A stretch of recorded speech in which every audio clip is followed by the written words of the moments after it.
부자 되고 싶으시죠? 다시 한번 부자 되고 싶으시죠? 근데 부자가 되면은 천국에 들어가기 어렵답니다.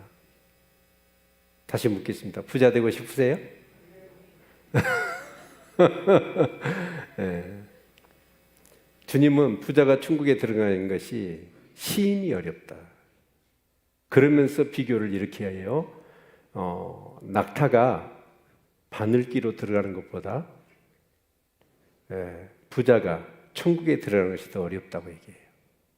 여러분, 그러면 낙타가 바늘기로 들어가는 거 쉬워요? 어려워요? 그거 불가능하지요. 아무리 다이어트를 많이 시켜도 낙타가 바늘기로 들어갈 수 있을까요? 들어갈 수가 없어요. 주일학교 설교를 하면서 바늘기를 했더니 애들이 못 알아듣더라고. 요즘은 애들 옷 떨어지면 기어 입는 것이 없고 그냥 사줘보니까. 근데 저는 어렸을 때 저희 어머니가 자꾸 저한테 그 실로 바늘기를 좀 깨달라고 그래요. 어머님은 이제 나이가 드셔서 잘 안 보여요. 근데 제가 이제 어렸을 때는 그 가느다란 실을 바늘기 때 쏙쏙 집어넣거든요. 야, 너 잘한다. 근데 요즘은 제가요, 바늘기에 이 실을 넣으려고 여간 어렵지가 않아요.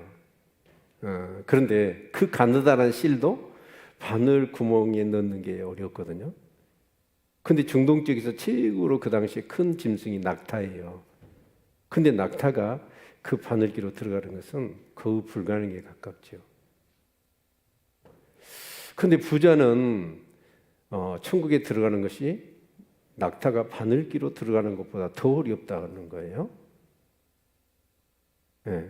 그런데 다 부자 되려고 그러세요? 네. 어제의 말씀을 보면 부자 청년 얘기가 나옵니다. 그 사건이 있고 난 다음에 주님이 이 말씀을 하신 거거든요. 그러면 이 부자 청년은 누가복음에 봤더니 간원이더라고요. 그러니까 국회의원입니다. 오늘날로 얘기하면 국회의원에다가 젊은 사람이 엄청난 부자예요.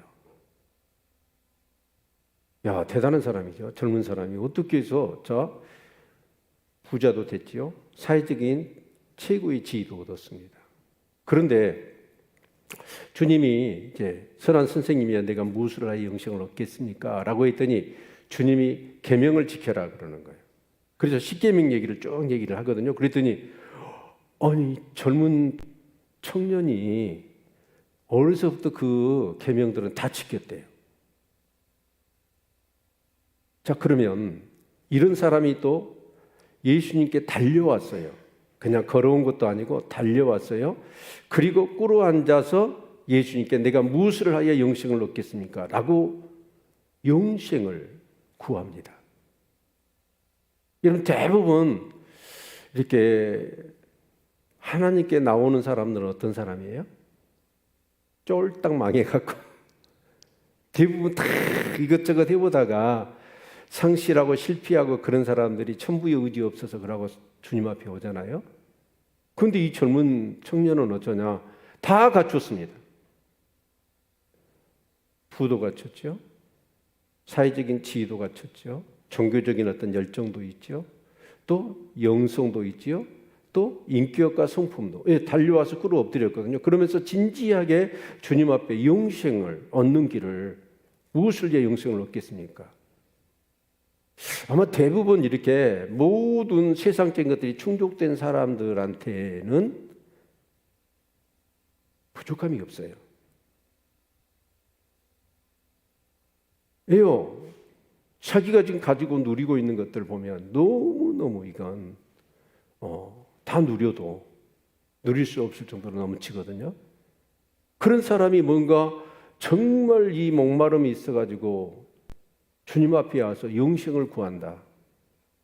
아마 이런 사람은 그 암벽에 가까운 사람이 아닐까 싶거든요. 그런데 주님이 말씀을 하셔요. 너에게 한 가지 부족한 것이 있다. 우리가 볼 때는 모든 것이 다 갖추어진 사람이잖아요.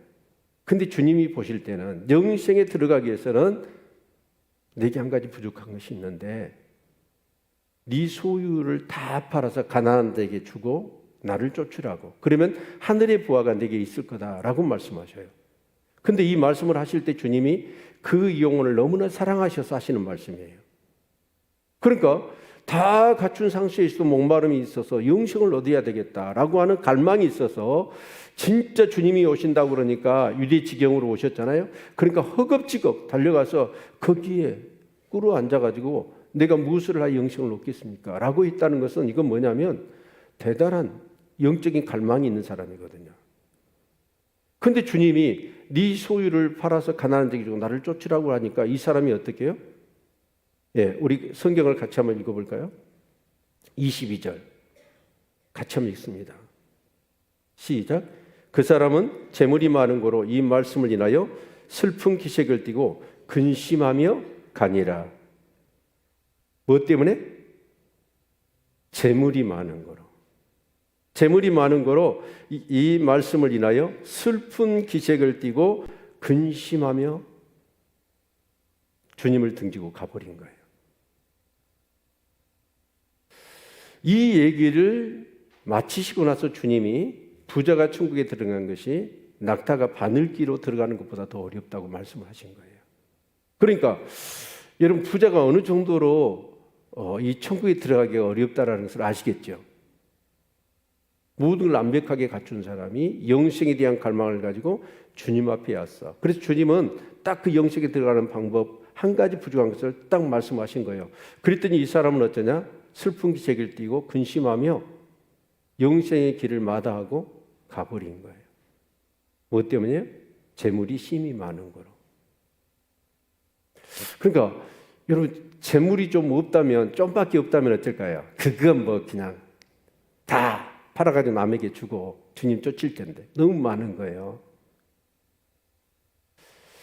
여러분 우리가 신앙생활하는 데 있어서 가장 큰 장애물이 뭘까요?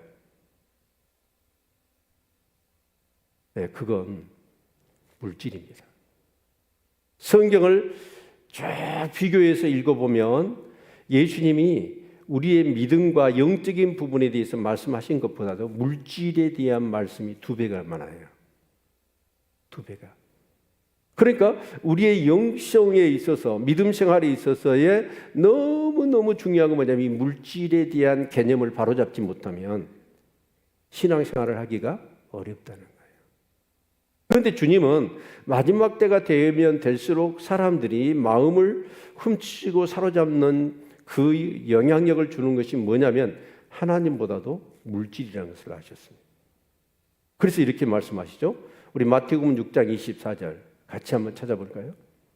네, 같이 한번 보죠. 마태복음 6장 1. 자, 나왔습니다. 시작. 한 사람이 두 주인을 섬기지 못할 것이니 혹 이를 미워하며 저를 사랑하거나 혹 이를 중히 여기며 저를 경히 여김이라 너희가 하나님과 재물을 겸하여 섬기지 못하느니라. 그러니까 두 주인을 섬기지 못한대요. 그 두 주인은 뭐냐면 하나는 하나님, 하나는 물질이에요. 재물이에요. 그런데 하나를 사랑하면 하나를 미워해야 돼요. 두 주인을 섬길 수 없어요. 그런데 우리 마음은 항상 어떤 마음이에요? 겸하여 섬기려고 그러거든요. 겸하여. 그러니까 이 부자 청년이 결국은 뭐냐면 그 영생을 갈망하면서 주님 앞에 달려나와서 꿇어앉아 구했잖아요. 그 얘기를 해줬어요. 그런데 이 부자 청년은 뭐냐? 두 주인을 섬기고 싶었던 거예요. 그런데 주님은 한 주인을 포기해라. 물질을 다 팔아서 가난한 자에게 주고 나를 쫓으라. 한 주인만 섬겨라 라고 얘기를 했단 말이에요. 그런데 이 청년은 어떠냐? 한 주인을 섬길 수가 없어요. 그러니까 그것은 뭐냐면 재물을 포기할 수가 없는 거예요. 그래서 이 젊은 청년은 슬픈 기색을 띠고 근심하며 주님을 떠나버린 거예요. 다시 이 청년이 주님 앞에 왔다는 성경 기사가 없습니다. 그리고 주님도 이 청년을 잡지를 않아요. 왜 그럴까요? 이 청년은 지금 마음이 어디 있냐면 겸하여 섬기려고 하나님을 겸하여 섬기려고 하는 마음은 어떤 마음일까요? 하나님에게 더 비중이 있어요? 뭐 재물의 비중이 더 있어요? 재물에 더 비중이 있는 거예요. 자, 그러면 옛 사람들은 또 주님은 진짜 두 주인을 섬기지 못할 거다라고 말씀하셨고, 마지막 시대에 주님과 쌍벽을 이루며 정말 사람들의 주인 행세를 할 수 있는 것이 하나님 자신과 물질이라고 얘기를 하셨을까? 그리고 이런 말씀들을 주님이 하셨을까요? 두 주인을 섬기지 못한다, 하나님과 재물을 겸하여 섬기지 못한다, 이 말씀을 하셨을까요? 그만큼의 물질이 영향력이 크기 때문인 겁니다. 자, 그러면 여러분, 물질의 영향력이 얼마나 큰가 한번 우리 생각해 볼까요? 여러분, 돈 없으면 살 수 있습니까? 없습니까? 우리는 찬양 중에 이렇게 찬양하지 않습니까? 주 없이 살 수 없다고. 그런데 주 없이 살 수 없는 마음과 돈 없이 살 수 없는 마음 중에 어떤 것이 더 커요? 돈이 없으면 살 수 없습니다. 특히 오늘 물질, 만능주의, 자본주의 사회에서 우리가 살아가지 않습니까? 여러분, 돈이 없으면 아무것도 할 수 없어요. 그렇기 때문에 이 물질이라는 것은 엄청난 이력을 발휘하는 것이죠. 왜요? 물질은 어때요? 시시각각 현물, 현세 막 여러분 돌아가지 않습니까? 그래서 즉각 내가 원하면, 돈만 있으면 어때요? 뭐든지 다 할 수 있잖아요. 근데 하나님 나라는 보여요, 안 보여요? 안 보여요. 진짜 돈만 있으면 즉각 요구하면 집 앞에까지 배달을 다 해주잖아요. 근데 하나님께 기도하면 어때요? 기도 응답 그렇게 빨리 되든가요? 심지어는 내 기도가 하나님이 접수하셨는가 접수하지 못했는가도 내가 알지 못해. 그 정도로 어떻게 보면 우리가 믿음을 갖고 기도하지만 그 기도의 응답은 진짜 응답이 없는 것 같아요. 그런데 돈은 어쩌냐? 얼마나 여러분 정말 즉각적으로 내 원한과 내 욕구와 내 필요를 다 채워줍니까?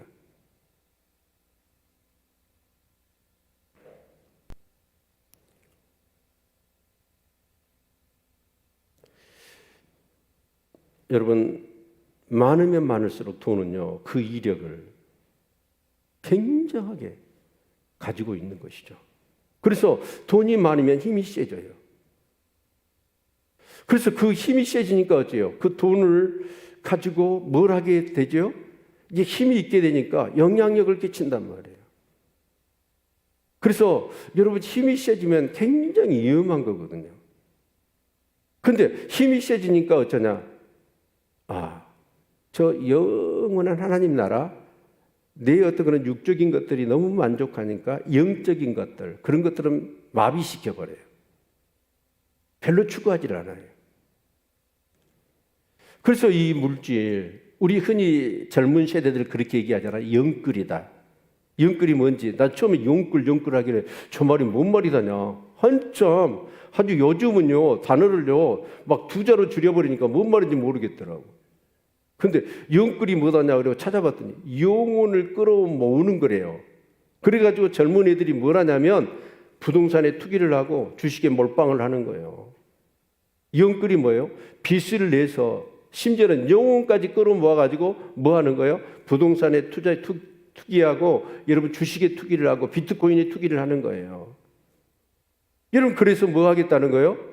돈을 왕창 벌어서 경제적인 자유를 누리고 싶다는 거예요. 그래서 젊은 사람들의 로망이 뭐냐면 진짜 경제적인 자유. 우리 의혁이도 그러더라고. 경제적인 자유를 누리고 싶대요. 야, 너 공무원 해가지고 어떻게 경제적인 자유를 누릴래? 그랬더니 방법이 있대. 주식하려고. 근데 여러분, 진짜 이 젊은 애들의 오직 소망이 뭐냐면 경제적인 자유예요. 직장에 안 가고 일 안 하고 돈 벌기 위해서 그냥 나는 편하게 먹고 사는 거 즐기면서, 이게 로망이더라고요. 그러다 보니까 이 젊은 애들이 어쩌냐, 이 물질에 완전히 붙잡혀서 사는 거예요. 그래서 우리 의역이보다도 은평이 용돈 한 3만 원씩만 보내라는데 안 된대. 나 지금 계획대로 해야 되니까 돈 10,000원도 어디다가 쓸 수가 없대요. 이 독한 놈 제가 그랬거든요. 그런데 연끌하는, 그래서 제가 추정 60분에서 내가 봤어요. 봤더니 얘들이 어쩌냐, 서울에서 집을 하나 장만을 하려면 어떻게 해야 되냐, 7시에 노가다를 뛰더라고. 그리고 6시나 5시에 끝나면 얘가 식당에 가서 또 알바를 해. 그리고 이제 식당이 한 8시나 9시 끝나면 또 가서 알바, 3탕을 뛰더라고. 그러면서 뭐 하냐면 집을 장만하려고 하는 거예요. 그런데 자기 집을 장만하려고 그렇게 하는 애들은 건전한 거죠. 이들이 어떻게 해요? 집을 매체를 해. 예요. 그 뭐죠? 대출 받아가지고. 그래가지고 전세로 놓고. 그러면 돈이 이제 매체를, 얼마 돈이 없어도 그렇게 갖는 거예요. 그렇게 해가지고 이 아파트가 오르면 어떻게 해요? 부자가 되는 거예요. 어제 뉴스를 봤더니 서울 어디 그 아파트를 분양하더라고요. 근데 그 아파트를 분양하는데 딱 그 아파트가 자기한테 분양, 그게 떨어지잖아요. 그럼 그 즉시로 시세 차익이 20억이 생긴대. 뉴스 안 봤어요? 그래가지고 거기에 21만 명이 몰려들었다는 거야. 아니, 김용무 지사님 옆집에 사는 사람이 그거 딱 분양이 돼가지고 20억을 딱 벌어버렸어. 배가 아플까 안 아플까?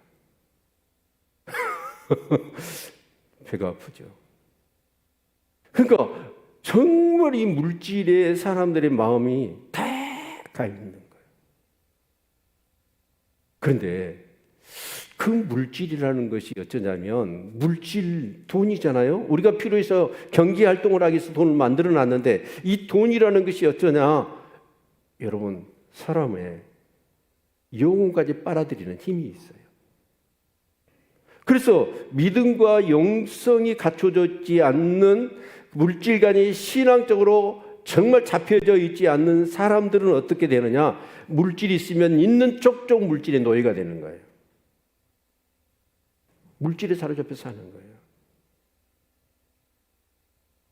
근데 이 부자 청년의 얘기를 봤지만 부자예요, 간원이에요, 갖출 것 다 갖췄습니다. 그러면서도 영생을 갈망해서 주님 앞에 왔는데 그 물질을 팔아서 가난한 주고 나를 쫓아가니까 주님 떠나버리잖아요.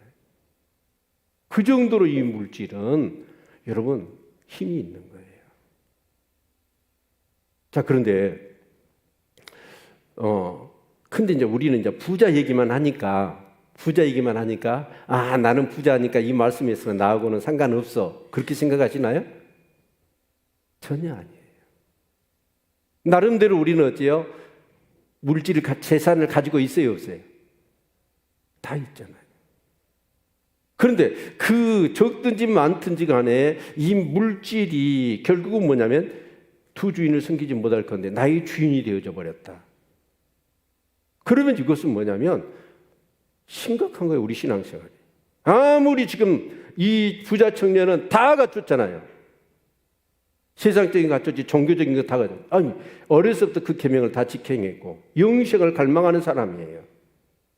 그런 사람도 이 물질의 얘기를 딱 하니까 근심하고 떠나잖아요. 나는 한번 생각해 보십시오.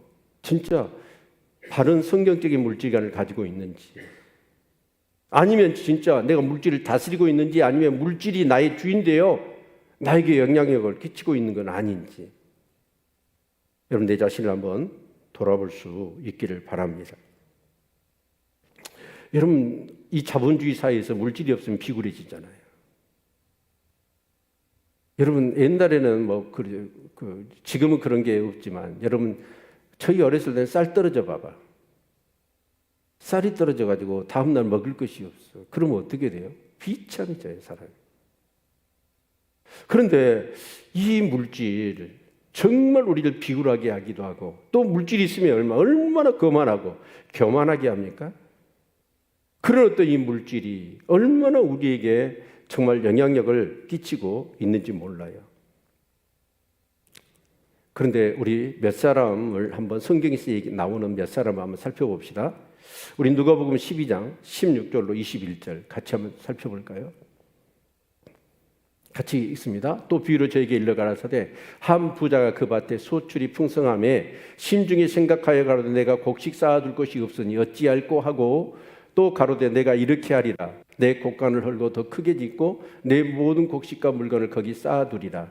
또 내가 내 영혼에게 이르되 영혼아 열에 쓸 물건을 많이 쌓아두었으니 평안히 쉬고 먹고 마시고 즐거워자 하리라 하되 하나님은 이르시되 어리석은 자여 오늘 밤에 내 영혼을 도로 찾으리니 그러면 네 예비한 것이 네 것이 되겠느냐. 이 부자가 낱날이 농사가 잘 되고 사업이 잘 된 거예요. 그래서 수익 창출이 많다 보니까 그것을 이렇게 넣어둘 곡간 창고가 부족해요. 그래서 그것을 헐고 더 크게 짓고 그러면서 자기 영혼에게 뭐라고 얘기했냐면 내 영혼아 열의 물건을 쌓아두었으니 마음껏 마시고 즐겁게 놀자는 거예요. 자기 영혼에게. 그런데 주님이 말씀하셔요. 오늘 밤에 네 영혼을 내가 도로 찾으면 네 예비한 것이 누구 것이 되겠느냐. 이 사람은 착각했던 거예요. 뭐죠? 영혼이 자기 것인 줄 알았어요. 여러분 내 영혼은 누구 거예요? 누구 거예요? 하나님 거예요. 오늘 밤에 주님이 여러분 영혼을 찾으시면 가야 돼. 그러면 그 예비한 것이 누구 것이 돼요? 누구 거 될 것 같으세요? 김용우 집사님 오늘 밤에 그런 일이 있어서는 안 되겠지. 집사님 영혼을 하나님이 데려가시면 집사님 건 누구 것 같아요? 김광수 집사님 거? 김광수 집사님이 오져가지고 막 웃네. 여러분 제가 예언 하나 할게요. 여러분이 가지고 있는 재산 100년 안에 주인 다 바뀝니다. 에? 다 바뀌어요. 많든 적든지 내 것이라고 하는 그거 전부 다 여러분이 죽으면 여러분이 돌아가시면 누구 것 돼요? 주인 다 바뀌는 거예요. 근데 이 사람은 어쩌냐? 영원히 살 것으로 생각한 거예요. 그러면서 내 영혼아 열에 쓸 물건을 다 예비해 놨으니까 마음껏 먹고 마시고 즐기자고 그러는 거예요. 근데 주님이 오늘 밤 찾으면 그게 뭔 필요가 있겠느냐. 또 한 사람 볼까요? 누가복음 16장 19절로 21절입니다. 우리 같이 한번 보죠. 한 부자가 있어 자색 옷과 고운 베옷을 입고 날마다 호화로이 연락하는데 나사로라 이름한 거지가 헌대를 앓으며 그 부자의 대문에 누워 부자의 상에서 떨어지는 것으로 배불리를 하며 심지어 개들이 와서 그 헌대를 핥더라. 자, 이 부자가 있어요. 근데 자색 옷을 입고 고운 옷을 입고 호화로이 연락을 해요. 재산이 어마어마하네요. 부족함이 없어요. 그래서 맨날 어째요? 막 주지응립을 쌓아놓고 연락이 뭐예요? 즐기는 거예요. 연속해서 즐겼다 그 말이에요. 근데 문제는 그 집 앞에는 어떤 사람이 있어요? 거지가 있어요. 아파가지고 헌대를 이렇게 긁으면서 정말 그 추위에 정말 그 굶주림에 그렇게 고통스러워하는 그 사람이 어때요? 주인의 상에서 주인이 뭔가를 좀 줘서 자비를 베풀고 구제를 해서 뭔가 좀 따뜻하게 그게 아니라 상에서 떨어지는 그 부수기를 개처럼 주워 먹는 거예요. 이 부자의 문제가 뭐예요? 부자에서가 문제가 아닙니다. 뭐 때문이죠? 그 물질을 자기만을 위해서 자기 집 앞에 그 정말 굶어 죽어가고 있는 거지가 있는데도 불구하고 언제 한번 따뜻하게 밥 한 그릇을 내다 준 적이 없다라는 거예요. 무자비한 사람이죠. 자기밖에 모르는 사람. 이런 물질이란 게 첫 번째 부자는 그랬습니다. 영원히 자기 건 줄 알았고요. 그리고 이 땅에서 영원히 살 것처럼 생각한 거예요. 착각한 거예요. 왜 그래요? 물질이라는 것이 바로 영적인 마비를 가져오게 하는 거예요. 영혼 세계에 대한 마비를 가져와. 그리고 현세에만 그렇게 국한되어 살아가게 만들어버리거든요. 두 번째 부자는 어떤 사람이에요? 거만해요. 자기 것 자기가 돈 벌어서 자기가 쓰는데 뭔 말이냐라고 하면서 여러분 정말 그 재산이 있는데 자기 집 앞에서 거렁뱅이가 굶어 죽어가는데도 불구하고 따뜻한 밥 한 나라를 내주지 못하는 그것이 문제인 거지. 그러니까 돈이 이렇게 많은 사람은 진짜 청부 깨끗한 부자가 돼야 되는데 대부분 부자들은 진짜 물질에 사로잡히니까 그렇게 교만해지는 거예요. 그래서 이 부자도 죽고 거지도 죽었어요. 그런데 부자는 어디 갔어요? 지옥 갔잖아요. 지옥. 불못에 떨어져서. 그런데 자기 집에서 빌어먹었던 거지는 어디에? 천국에 가 있는 거예요. 그래서 이렇게 얘기합니다. 정말 저 나사렛의 손끝에 물 한 부만 적셔가지고 내 혀를 좀 서늘하게 해달라 라고 하지 않습니까? 여러분, 천국과 지옥이 있습니다. 아멘. 이걸 정확하게 믿으셔야 돼요. 우리 신앙생활의 궁극적인 건 뭐냐면 천국 가는 거잖아요. 아멘. 우리 한 사람도 빠짐없이 여기 계신 모든 분들은 천국 갈 수 있기를 축원합니다. 아멘. 자, 그런데 이 부자 청년의 문제를 극복하는 물질의 문제를 극복할 수 있는 사람이 누굴까요? 그게 바로 천국의 비밀을 아는 사람이에요. 보이지 않는 하나님 나라를 보는 사람. 그래서 천국 복음은 비밀인 거예요. 감추어져 있습니다. 모두에게 그 하나님 나라가 보이는 게 아니에요. 누구에게만 보여요? 특별한 사람, 하나님이 택한 사람. 아멘. 네. 그래서 하나님의 말씀을 들었어요. 그 말씀을 듣고 성경을 봐요. 그리고 그 말씀을 통해서 기도를 해요. 그리고 은혜를 깨달아요. 와, 그렇구나. 주님이 이 땅에 오신 이유가 뭐냐? 우리를 구원하시기 위해서, 죄와 사망에서 우리를 구원하시기 위해서, 그리고 하나님의 자녀 삼으시고 정말 의로운 백성 만드셔서 하나님 나라 들어가게 하시려고 주님이 오셨구나. 이 복음의 비밀이 깨달아지는 거예요. 그런 사람은 물질의 문제를 이겨낼 수 있습니다. 우리 자 마태복음 13장을 볼까요? 44절, 46절 같이 한번 보죠. 천국은 마치 밭에 감추인 보화 같으니 사람이 이를 발견한 후 숨겨두고 기뻐하여 돌아가서 자기 소유를 다 팔아 그 밭을 샀느니라. 천국은 마치 좋은 진주를 구하는 장사와 같으니 극히 값진 진주 하나를 만나며 가서 자기 소유를 다 팔아 그 진주를 샀느니라. 여러분, 어떤 사람이 나무밭에 가가지고 일을 하다가 꽁이질을 하는데 뭐가 덩덩 걸리는 거예요. 그래서 파봤더니 그 안에 보물이 가득 들어있어.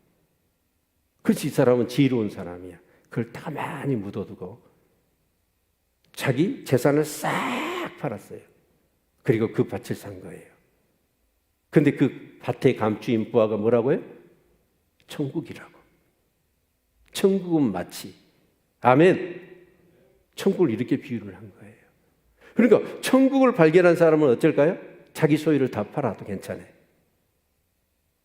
아멘. 또 하나가 진주장사예요. 이 진주장사, 이 밭에 감추인 부하는 어쩌냐? 우연하게 천국 비밀을 발견한 사람이야. 그런데 진주장사는 어떤 사람이냐? 값진 진주를 찾아서 전 세계를 돌아다닌 거예요. 그런데 딱 자기 일생에 찾고자 했던 값진 진주, 그 진주를 발견한 거예요. 그러자 이 사람은 어떻게 했어요? 자기 소유를 다 팔았어요. 그리고 그 진주를 산 거예요. 그 진주가 뭐예요? 천국이죠. 아멘. 그러니까 이 천국을 발견한 사람은 내 소유를 파는 게 어째요? 문제가 돼요, 안 돼요? 문제가 안 되는 거예요. 그래서 자기를 부인하고 자기 십자가를 지고 나를 쫓으라고 하는 것이 그 말씀이에요. 나의 모든 것을 부인이야. 내가 주인 된 것, 주인 삼았던 것, 모든 것 버리고 있죠. 이제 나의 주인은 누구밖에 없어요? 예수. 예, 예수를 믿어야 어디를 가는가? 천국 가니까. 아멘.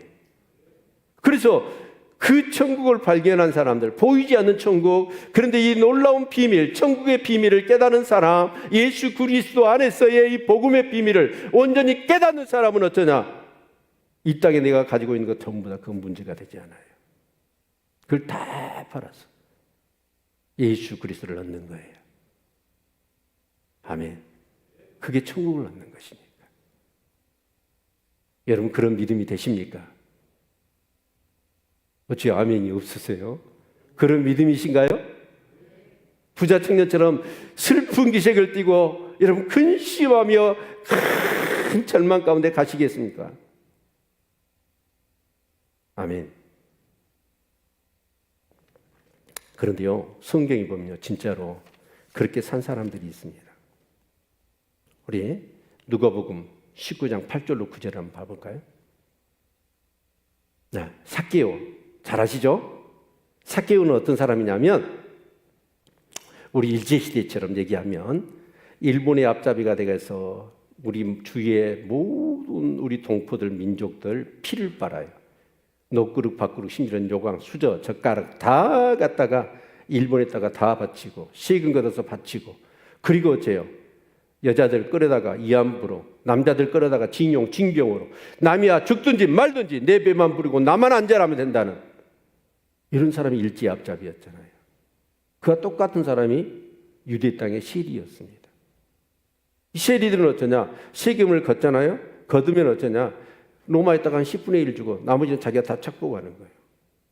오직 수준노지요. 수준노. 물질밖에 모르는 사람. 그런데 이 삭개오가 세리였는데 누구도 만나주지를 않는 거예요. 예, 돈밖에 모르고 매국노잖아요.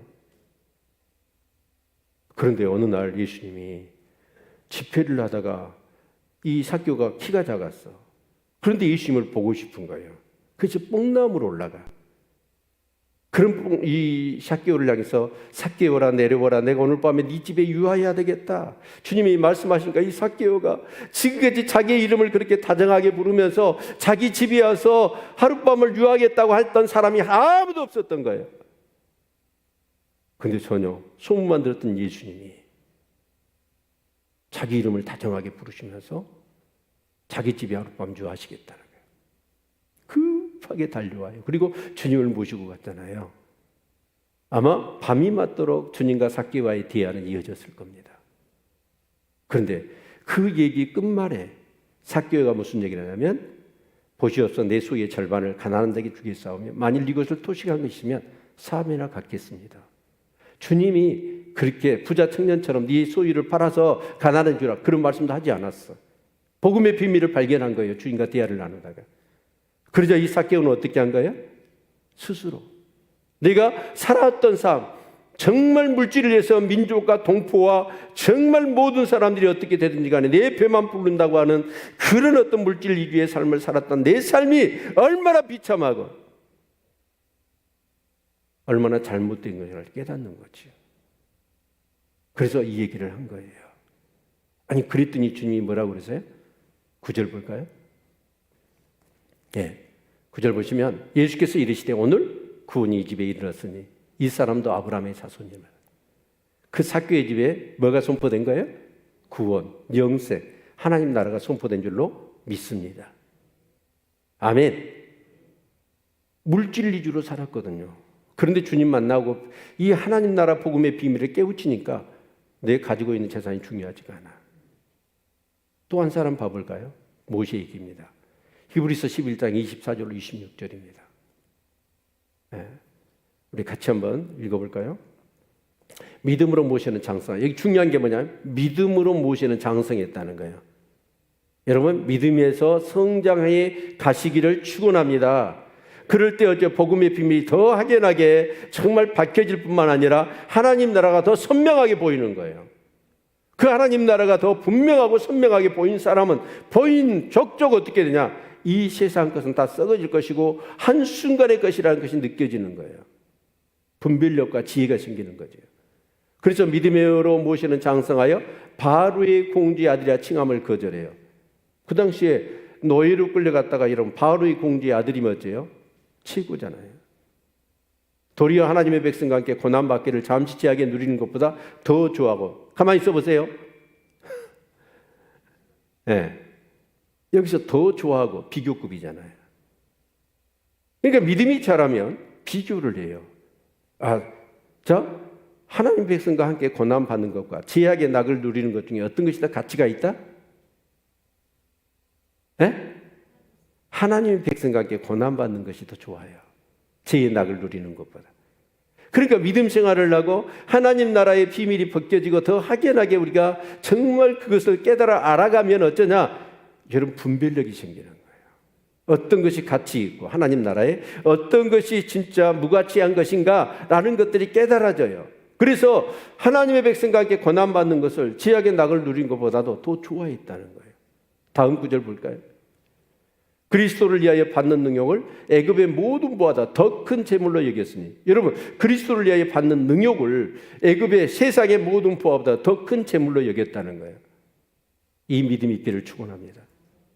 이런 사람들이 모여서 하나님 나라 일을 하고 예배를 드리고 기도하는 거예요.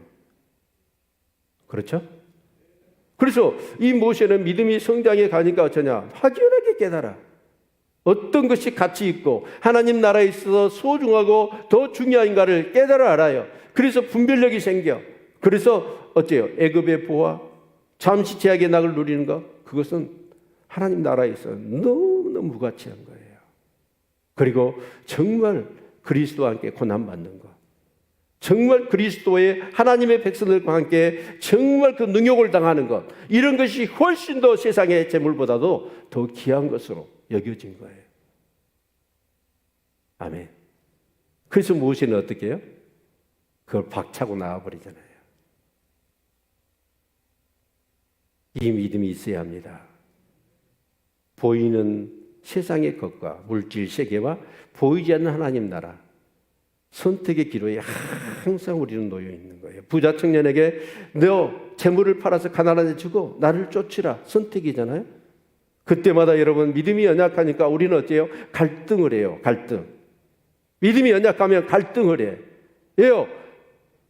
여러분, 세상이 주는 것이, 물질이 주는 것이 하나님이 주는 것하고, 여러분, 정말 어떤 것이 더 나에게 가치 있고 어떤 것이 나에게 유익하고 어떤 것이 나한테 좋으냐라는 것들을 여러분 정말 깨달아 알아야 합니다. 그리고 바른 선택을 하셔야죠. 아멘. 사랑하는 성도 여러분, 절대로 사단은 가만 안 둘 겁니다. 오는 사자가 산길자를 두루 찾으며 오늘 시대에 하나님이 말씀하셨듯이 마지막 시대의 사람들이 하나님과 재물을 겸하여 섬기려고 하는 이 심보를 너무나 사단은 잘 알고 있어요. 타락한 우리의 본능을. 그래서 끊임없이 물질로 우리의 그런 신앙을 유혹할 것입니다. 그래서 우리 디모데전서 6장 10절 같이 한번 읽어보죠. 돈을 사랑하며 일만하게 뿌리가 되나니 이것을 사모하는 자들이 미혹을 받아서 믿음에서 떠나 많은 근심으로써 자기를 찔러도다. 돈을 사랑함이 일만하게 뿌리가 된다는 거예요. 하나님을 사랑하시기를 축원합니다. 이 복음의 비밀을 깨달아 하시기를 축원합니다. 하나님이 나를 얼마나 사랑하셨고 얼마나 무한 자비와 긍휼을 베푸셨으며 나 한 영혼을 구원하기 위하여 하나님이 쏟으신 그 열정과 그 놀라운 경륜과 섭리와 그 구원의 은총, 여러분, 그것에 사로잡히셔야 돼요. 아멘. 그렇지 않으면 어떠냐? 여러분, 돈을 사랑하게 돼 있습니다. 돈을 사랑하게 돼 있다. 근데 돈을 사랑함이 뭐예요? 일만하게 뿌리가 돼버려요. 제가 전에 이렇게 창조의 질서 그리고 타락한 질서에 대해서 표를 그려가지고 하나님이 6일 동안 세상을 창조하셨잖아요. 그래서 마지막 우리 인간을 창조하시고 하나님의 형상으로 지으셔서 우리가 하나님을 경외하고 예배할 때 하나님 모든 물질을 다스리는 권세를 주시거든요. 하나님을 경외하고 예배할 수 있기를 바랍니다. 그럴 때 세상 물질을 다스릴 수 있거든요. 그런데 여러분, 사단은 뭐라고 했어요? 네가 하나님 돼. 선악과 따먹어. 네 마음대로 살아. 거기에 넘어가 버리게 되죠. 그래서 어떻게 해요? 이제 우리가 하나님이 돼버립니다. 그리고 하나님이 되는 순간에 영적 권세가 사라져 버리죠. 영적 권세가 사라지니까 우리는 무엇이 다스림을 받아요? 물질의 다스림을 받아요. 9시 뉴스 봐보십시오. 범죄 일어나는 모든 범죄의 그 원인이 뭐예요? 거의 99%는 돈 얘기입니다. 돈 때문입니다. 코로나 때문에 인류가 400만 명이 죽었대요. 근데 돈 때문에는 어쩌죠? 이 돈 때문에. 여러분, 코로나보다도 훨씬 더 무서운 게 돈을 사랑하는 거예요. 일만하게 뿌리가 됩니다. 그래서 결국은 그 돈을 사랑하면 일만하게 뿌리가 될 뿐만 아니라 우리를 어떻게 해요? 믿음에서 떠나게 해버려. 이게 심각한 거예요. 그래서 이 물질관, 영적 어떤 영성과 믿음에 근거하여 물질관을 갖지 못하게 되면 여러분 우리는 어떻게 돼요?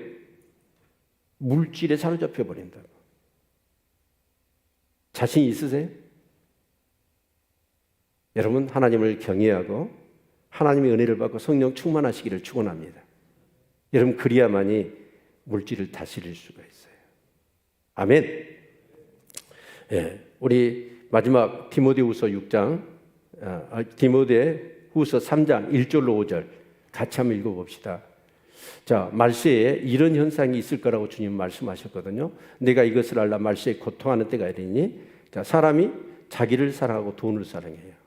뭘 사랑해야 되는데? 하나님을 사랑해야 되는데.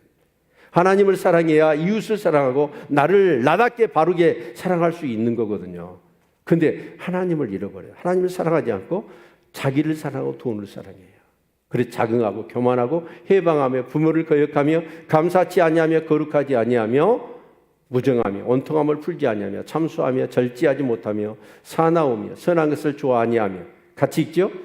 배반하여 팔며 조급하며 자고하며 쾌락을 사랑하기를 하나님 사랑한 것보다 더하며 경건의 모양은 있으나 경건의 능력은 부인하는 자니 이 같은 자식은 네가 돌아서라.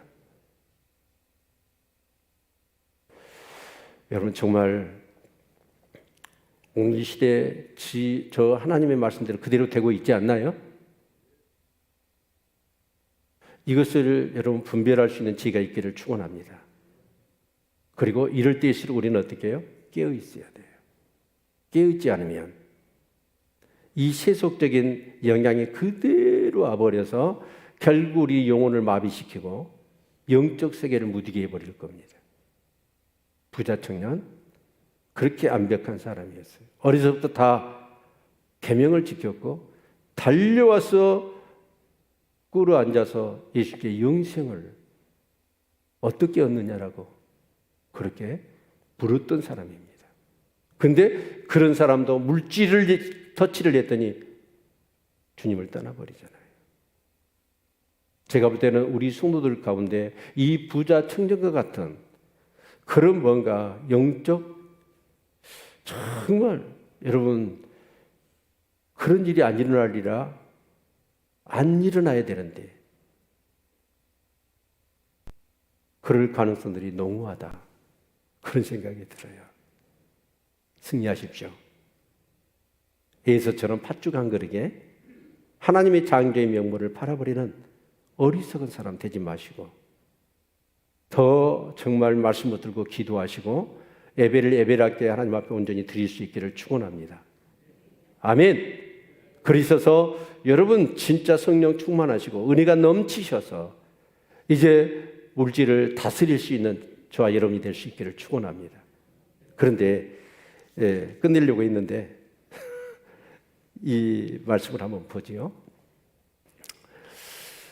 사람으로는 할 수는 없대요. 그런데 하나님으로서는 할 수 있다고 말씀하십니다. 아멘. 우리가 천국 가는 것은 내 힘으로 안 돼요. 내가 무엇을 하리까? 무엇을 해갖고 되는 게 아니에요. 예수 그리스도를 통하여 구원의 은총을 베풀어 주신 그 모든 하나님의 사랑의 모든 것을 나는 믿음으로 받아들이면 되는 거예요. 아멘. 네. 그래서 하나님으로서는 하실 수가 있습니다. 아멘. 네. 그랬더니 베드로가 정말 기회를 놓치지 않고 한마디예요. 뭐라고요? 28절 베드로가 여자가 가로되 보소서 우리가 모든 것을 버리고 주를 쫓았나이다. 이야, 센스에 강하잖아요. 베드로는 그랬습니다. 실제적으로 다 버리고 주님 쫓았잖아요. 그런데 베드로는 아직은 몰라요. 하나님 나라를 모든 것을 버렸던 것은 뭐 때문이죠? 한 자리씩 차지하려고 하는 그런 생각뿐이었던 것이죠. 그래서 결국은 베드로는 실패합니다. 그러나 그 실패한 베드로를 주님이 찾아가셔서 다시 권면하시고 성령 받게 하셨죠. 그래서 마가복음 15방에 성령을 받을 때 베드로의 그 어리석은 것들이 다 깨어져 버리잖아요. 깨달음이 있게 되잖아요. 아멘. 그래서 29절 이후를 보면, 자, 29절 30절 읽겠습니다. 시작. 예수께서 가라사대 내가 진실로 너희에게 이르노니 나와 및 복음을 위하여 집이나 형제나 자매나 어미나 아비나 자식이나 존토를 벌인 자는 금시에 있어 집과 형제와 자매와 모친과 자식과 존토를 100배나 받되 핍박을 겸하여 받고 내시의 영생을 받지 못할 자가 없느니라. 사실은 예수님 그 당시에도 그랬고 그 이후에도 예수를 믿는다는 것은 뭐예요? 모든 것을 다 포기했어야 해요. 엄청난 박해와 핍박이 있었거든요. 네, 그것을 이제 버린다고 얘기를 하는데, 이 버린다는 것은 그냥 물리적인 어떤 버림이 아니라 우선순위를 얘기하는 거예요. 그렇죠? 네, 언제나 물질보다는 하나님이어야 됩니다. 아멘. 세속보다는 여러분 더욱더 영적인 것을 추구하시는 우리 성도님들 되시기를 축원합니다. 그러면 금세에 집과 형제야 자매야 모친과 자식과 존토를 100배나 받는데요. 이 말씀을 어떻게 이해해야 될까요? 내가 예수를 믿는 것 때문에 내 가족들이 희생을 당해 순교를 당했단 말이에요. 근데 금세에, 내시에도 아니고 금세에 100배나 받는데요. 그게 바로 영적 공동체입니다. 아멘. 우리가 영적인 가족이 됐잖아요. 아멘. 새로운 가족이 된 거예요. 그래서 여러분 교회의 영적 공동체를 소중하게 여기십시오. 아멘. 정말 내 눈물을 받아주고 내 아픔을 받아주며 그것이 가십거리가 되지 않고 그것이 나의 약점이 되지 않고 같은 아픔으로 느껴지며 같이 눈물로 기도해서 그런 아픔을 같이 이겨내고, 그게 영적 가족이잖아요. 그 가족의 핵심이 뭐냐면 우리 목장사역입니다. 목장사역이 살아날 수 있기를 축원합니다. 목장사역이 살아나야 돼요. 목장사역이 마치 교회 같아야 돼요. 우리 교회와 똑같이 오히려 더 이상으로 작은 수가 모였기 때문에 임재가 강력해야 되고, 어떤 문제를 놓고 같이 기도할 때 놀라운 하나님의 응답을 체험하는 영적 가족이 되어야 되는 거예요. 그리고 이 존토를 100배나 받되 핍박을 겸하여 받고 내시의 영생을 받지 못할 자가 없다. 이 존토, 물질을 얘기하죠. 저는 정말 그렇습니다. 아낌없이 주의 나라와 주의 복음을 위하여서 물질을, 정말 물질관이 바로 세워져서 물질을 드릴 수 있는 사람이라면 하나님은 그 사람에게 100배의 축복을 주실 거라는 거예요. 나는 우리 교회에 이런 분들이 일어나시기를 축원합니다. 100배의 축복을 받는 분들이 많이 세워질 수 있기를 축원합니다.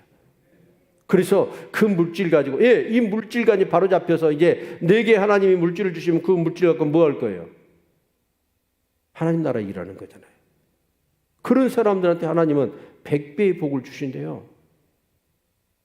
어찌 복 안 받고 싶으세요? 아멘? 그래서 우리 교회에 100배의 축복을 받는 사람들이 진짜 많이 일어났으면 좋겠습니다. 아멘? 그래서 가장 시급한 엘리베이터도 넣고, 여러분 정말 우리 기도합시다. 그러면서 마지막 절 같이 한번 읽어볼까요? 시작. 그러나 먼저 된 자로서 나중되고 나중된 자로서 먼저 될 자가 많으니라. 먼저 됐어요. 먼저 됐거든요. 그런데 이 사람이 어째요?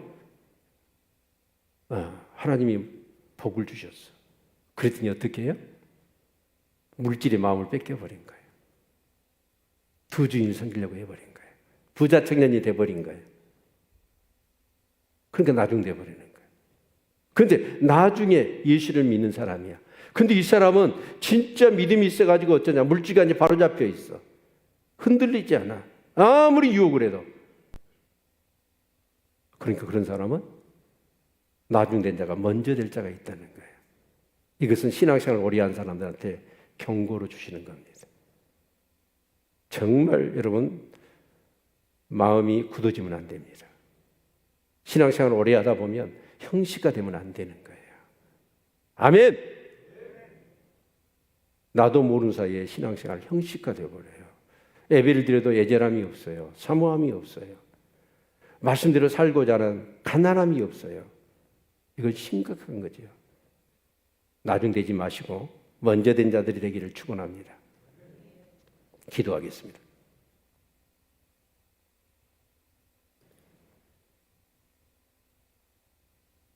왜 하나님 물질의 복을 주시지 않을까요? 제가 볼 때는 물질과 바로 잡혀 있기 한다면 하나님은 100배나 주신답니다. 근데 아직은 하나님 보실 때 우리가 그게 안 돼 있는 것 같아요. 두 주인을 섬기려고 하는 거죠.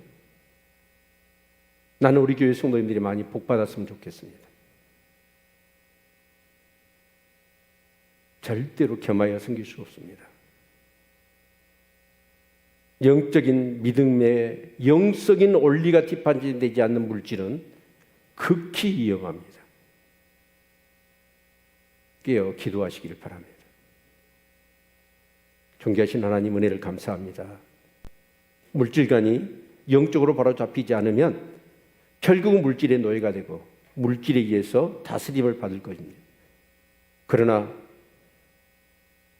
두 주인을 섬길 수 없듯이 하나님만을 섬기며 하나님만을 의지하고 하나님 나라만을 추구하는 삶을 살아갈 때 물질은 너무나 기묘하고 귀하게 사용될 거고 하나님 나라와 영혼을 살리는 일에 쓰임 받을 줄로 믿습니다. 우리 사랑하는 성도들, 어떤 경우라도 세속적인 물질의 영에 자본주의 영에 사로잡히지 않게 하시고 하나님 나라의 영적인 원리를 따라 하나님만을 사랑하고 하나님만을 의지하는 믿음으로 그렇게 쓰임받고 사용되는 축복의 삶을 살아가는 은혜가 있도록 도와주옵소서. 예수 그리스도의 이름으로 기도합니다. 아멘. 우리 하나님 나라, 우리가 물론 죽어